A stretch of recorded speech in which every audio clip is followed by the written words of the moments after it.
Thank you, Mr. Chairman. So, thousands of active duty troops and National Guardsmen are currently deployed on the southern border. This operation is going to cost at least $500 million. So I've repeatedly written to the Department of Defense asking whether the deployment impacts military readiness. Each time the answer has been no. General Neller, last month you wrote a memo to the Navy Secretary identifying 9 factors, and I'll quote, imposing unacceptable risk to Marine Corps combat readiness and solvency, end quote. One was the border deployment, and a second was the President's plan to take funding away from military construction for a border wall. Now, General Neller, I know you did not expect this memo to become public. You did not release it. You were just doing your job by assessing risks. Ranking Member Reed and I, along with several other committee members, sent another letter to the Department yesterday because that's our job as members of this committee, to ask questions about the impact of these risks.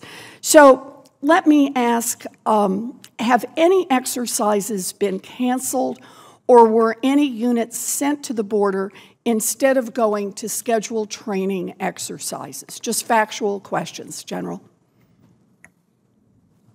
No exercises, to my knowledge, have been canceled. There have been some due to funding. So, Senator, if I could just embellish for a second.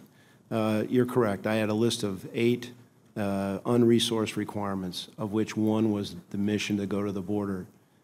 And what I tried to articulate was, if we did not get funding for these, the total cost of these about $300 million, of which the border mission right now to date costing about 6.2. If we didn't get additional money, then we would have to look at other sources for money, which could potentially include other exercises, which would eventually affect the readiness of the force. So I understand that, but I'm not quite sure I heard the answer to the question. Are you saying no exercises were canceled? There was an exercise that we reduced the number of people that were going there, but we have relooked at our finances, and we're going to cash flow, at least for this quarter, those exercises, and we're going to continue to do the exercises. Were any exercises delayed because people were sent to the border? No. Okay. And were any units sent to the border instead of going to scheduled training exercises? There were some units that went to the border that were scheduled to participate in exercises, and they were not able to do so because they were in that mission. So they were diverted to the border instead of doing their... A small number, yes. Their exercises. Okay. Can you just say a word about what are the opportunity costs of the border deployment? It depends on the unit. Some of the units have gone down there and they have done tasks that are more in line with their core mission, like engineer units or MP units. Aviation units that were assigned to that early on have actually improved their readiness because they are able to fly certain profiles and things. Mm-hmm. Other units, one particular unit is doing a mission today that's not part of their core competency, so but for 60 days they can handle that, but it will affect their readiness. Okay. So when I've raised these issues with DoD officials, they seem to deny disruptions to readiness. I'm seeing something of a disconnect here. Secretary Spencer, maybe you can shed some light on this.